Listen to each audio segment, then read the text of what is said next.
Lingshan Hermit. Being the best judge of your own interests does not mean your judgment will be correct. We all believe ourselves to possess powers of judgment, and we all believe we know what is good for us. But is this actually true? From the birth of the first newspaper in Strasbourg, Germany in 1605, through the subsequent emergence of coffeehouses, intellectual salons, and periodicals, the mass printing of books, and Wilhelm von Humboldt's establishment in early 19th century Prussia of a complete state education system stretching from elementary school to university, a development that played an enormous role in the dissemination of Enlightenment ideas and on to the explosion of Internet information from the late 20th century to today's clod. Across these several centuries, human beings have been educated into an ever-deepening certainty that they possess powers of judgment.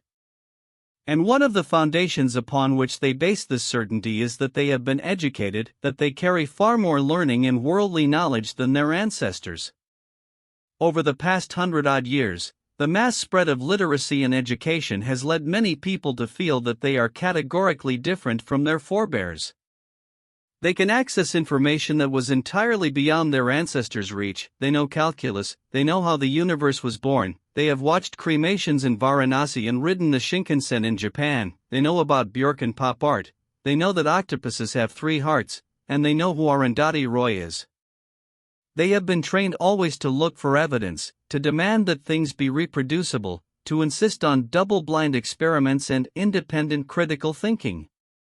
Knowing these things makes them feel they possess an entirely different mode of thought from their ancestors, namely, that they can view things objectively, whereas their ancestors could not. Compared with themselves, their ancestors were an ignorant, deceived, led and intellectually dependent humanity.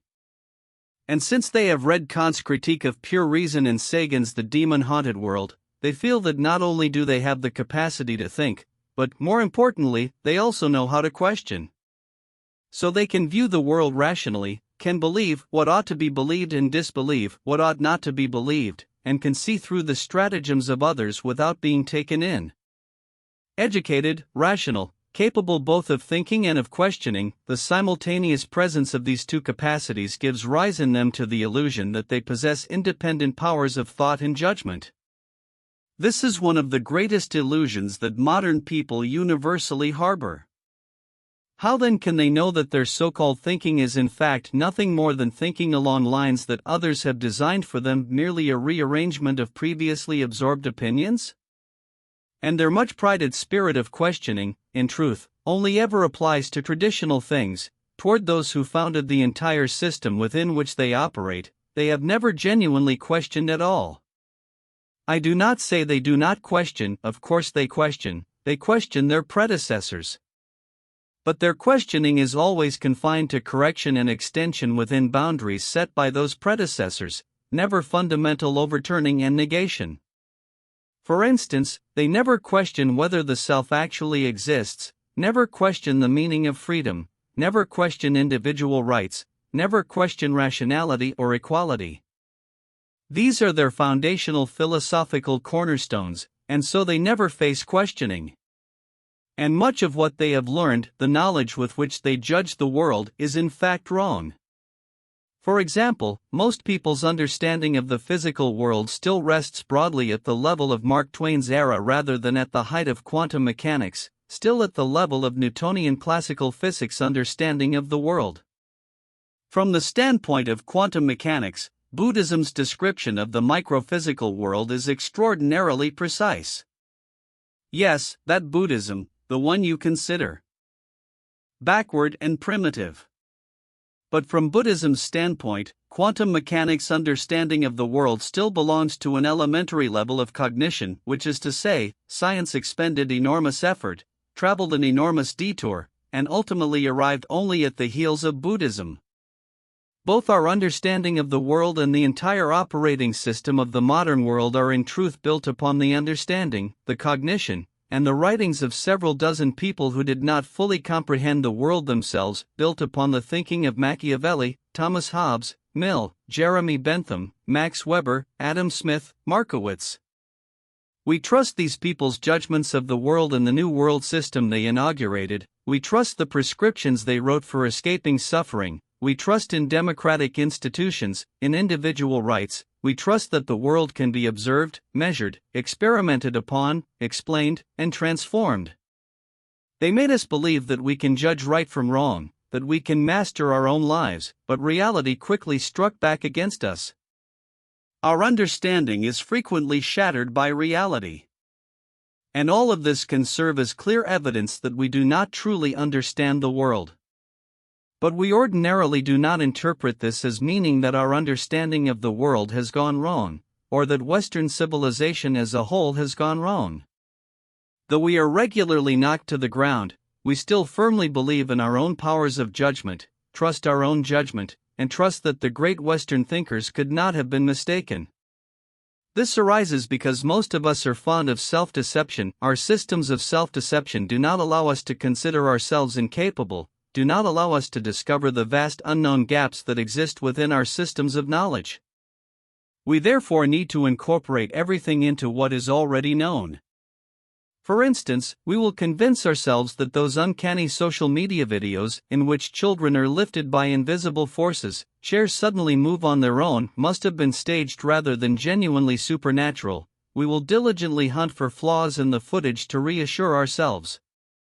This reflects our deepest inward fear, for to prove these things genuine would mean that our existing system of understanding will face total devastation. It actually indicates that at the level of the unconscious we harbor a deep, instinctive distrust of the known system, and so the appearance of the unknown throws us into panic, because it would shake our most fundamental sense of orientation. If anything truly beyond the range of our comprehension exists, it means the entire system we believe in could be wrong. If the Demon King wants to harm you, the first thing it does is remove everything that protects you. It first clips your wings, revokes your protective layers, coaxes you out of safety of your own volition, and your greatest protection is traditional culture. Over the past several centuries, it used first the newspaper, then books and cinema, then school education, and finally social media. Through these it led us to believe ever more deeply in our own minds and judgment, led us to believe that with nothing but our own cleverness and rational thinking we can navigate life well, that we have no need of anyone else's voice, no need of parents, no need of priests, no need of the opinions of anyone we dislike. In the end, it drove all protection away from us. John Stuart Mill held that every person is the best judge of their own interests. I agree with him. You are of course the best judge of your own interests. But this does not mean your judgment will necessarily be correct. Were it otherwise, the world would not have so many people jumping from buildings, would not have so many tragedies, would not have so much suffering. Those who go bankrupt and leap from buildings, were they not the best judges of their own interests? Of course they wanted to win. They were entirely convinced that their choices were the most advantageous to themselves. But reality dealt them a savage blow. At a limited level, you can of course judge what is good for you. You can judge which cold medicine to take, can judge when something is off about another person's state of mind, can judge whether a situation is showing signs of improvement, can judge whether someone is taking advantage of you. These things you can of course judge. But when it comes to extremely complex cause and condition chains, you cannot judge at all. Most people, for instance, cannot judge whether words like emotional value or lying flat will ultimately bring them happiness or consign them to hell. Because they lack a refined understanding of causes, conditions, and effects, because they lack a certain far-sighted vision, they cannot make correct judgments about these things. What they can judge is that such things bring immediate gain and comfort. What they cannot judge is that these will ultimately need to be repaid at a cost and over a time span of inconceivable magnitude. For most people are entirely incapable of seeing long-term consequences, they can see only short-term benefit and immediate comfort. Because their entire cognitive system has been built by short-sighted people, Voltaire, Mill, Adam Smith, Jeremy Bentham. For the past century or two these figures have occupied positions of veneration. Though the system they created has shown signs of decline, it has still not been enough to awaken most people. The majority remain intoxicated within the dream world these thinkers fashioned. They led us, step by step, to discard thousands of years of tradition, which was in fact our finest protection, and then a person walks alone into the crocodile pond. The demon king Mara spent several centuries making you believe you possess powers of judgment, making you believe you need no one's opinion, making you cast away all your protection. The consequence of believing you possess powers of judgment is that you shed all your protection, then yield yourself to the demon king's disposal, and in the end you are beaten bloody by reality, torn apart by the storm. Your foolish ancestors may never have ridden a Ferris wheel, drunk Coca-Cola, or watched the Grand Budapest Hotel, but this does not mean their powers of judgment were absolutely inferior to yours, because what they relied upon to judge things was mostly tradition, classical texts, and the teachings of sages. What you rely upon to judge things comes largely from short video platforms, search engines, textbooks, and people who have only lived 30-odd years and have only a few decades of lived experience behind them, people who are not even a Voltaire. If I were to compare, I would say that what your ancestors relied upon to judge the world carries considerably more credibility than what you rely upon. Many traditions were established on the basis of the teachings of past sages or the accumulated experience of the majority of human beings, just as stereotypes are usually derived from large volumes of real experience. Though not absolutely correct, they are at least more reliable than the shallow thinking produced when most modern people swallow fragmented information. And to discard tradition means you face the world entirely alone. You must interpret alone, judge alone, manage alone. This is like driving the ferryman away and letting someone who cannot row a boat navigate it single-handed into the storm.